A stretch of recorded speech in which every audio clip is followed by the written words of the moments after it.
People say you shouldn't work on the Sabbath, but is it really work if I enjoy it? Is it really work if I consider it play? I'm out here on the basketball court after getting done with a 1-hour training session where I focused on the details of my one dribble pull-up, focusing on pounding the ball into the blacktop as hard as possible, focusing on making sure every dribble was controlled, every movement was flawless, making sure that I was fluid and that I was executing every last detail properly. I had a blast out here, and I'm gonna have a blast when I go home in 10 minutes and I play chess. And then I go out on the road and I talk to passengers. I drive around the city. I see the Great Lake. I see the beautiful fall leaves. I see the hustle and bustle of downtown. I see people drinking and smoking in the neighborhoods. I'm gonna have a great time today doing what I do every single day, which is working, playing, loving, laughing, enjoying life. Is this considered a breach of God's commandment? Is this considered a breach of what God wants for me, for you? I don't believe so. And in fact, I know it isn't, because I only feel better when I'm engaging in the drama of life, in this cosmic play. I only feel better when I'm doing what my natural rhythm inclines me to do. If I was inclined to go home and rest today, if I was inclined to recover from a 13-hour shift yesterday, if I was inclined to not go out and drive, to not play basketball, to not play chess, to not listen to audiobooks, to not read a book on French political thought during the 19th century, which I started my day with, then I wouldn't. And I would know that that is what God wants for me. Now, of course, there is discernment involved here, because you have to make sure that you're listening to the proper voice. I've talked about this in other videos. You have to make sure you're not listening to the devil's voice. You're not listening to your ego's voice. You're not listening to the voice of your fears, of your doubts, of your insecurities, of your worries, of your aching body.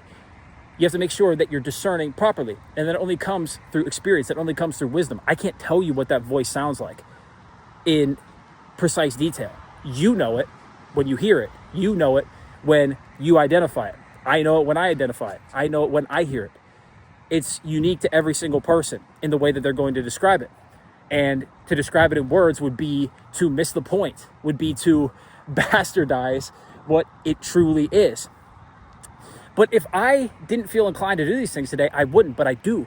Because I almost always do. I almost certainly do every single day, because I am called to be a part of life. I'm called to engage in the cosmic play. I'm called to interact with the people, to try with all of my might to be a force for good, to combat the hatred, to combat the small-mindedness, to combat the recklessness, to combat the hedonism and the degeneracy, to combat all of these forces that are seeking to tear apart society, but more importantly, to tear apart the heart, the soul, and the mind of every individual that these forces afflict. That is what I'm called to do. And if I'm not doing that, I don't feel as if I am glorifying God, as if I am showing the universe that I am grateful for the gift that it has given me.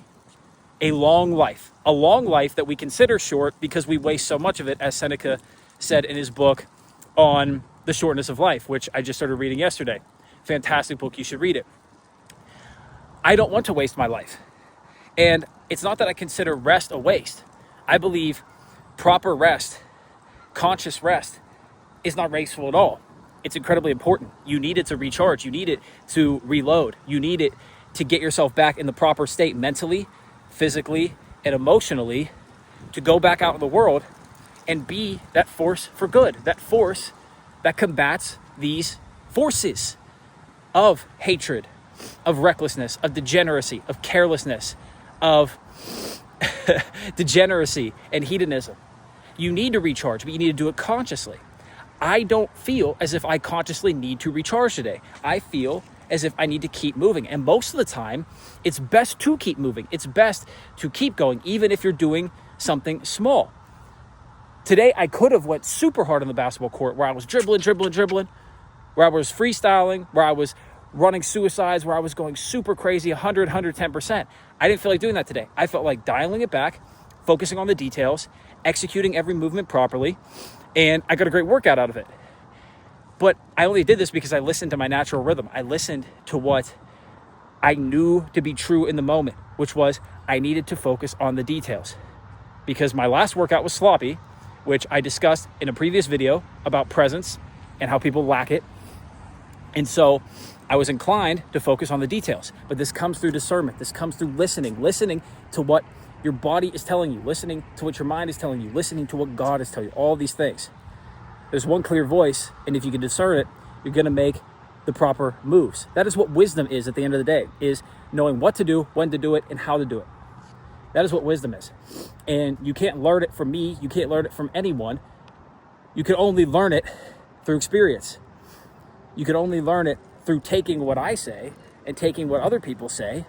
More importantly, people like the great Seneca, like Epictetus, like Marcus Aurelius, like all of the wise men in history, like all of the great philosophers, like all of the great kings that have ruled in benevolent ways and even malevolent ways, because you can learn from their terrible acts. You can learn from what they did wrong in your eyes and in the modern age's eyes.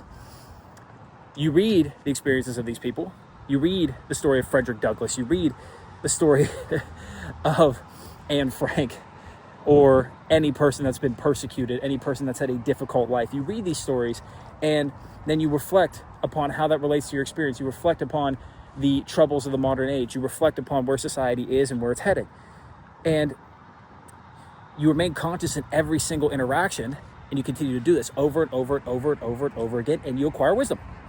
This is what wisdom is, knowing what to do, when to do it, and how to do it. And for me, resting on the Sabbath is not wise, because I don't want to. I don't feel inclined to. I feel like glorifying God today through taking part in the cosmic play, which for me is training on the basketball court, recording this video, going home to play chess, going out and driving, making money, engaging with the community, talking with people, experiencing what Chicago has to offer, and listening to audiobooks, and then going back home and doing work. And then this week, I'll do different things, what I'm inclined to do. This is what I know to be true as someone who is about to turn 27 in just a few days. So with that, I say, let me know what you think about this in the comments, and I'll see you in the next video. Much love, peace. This is the Dude Da Vinci. I'll see you in the next one.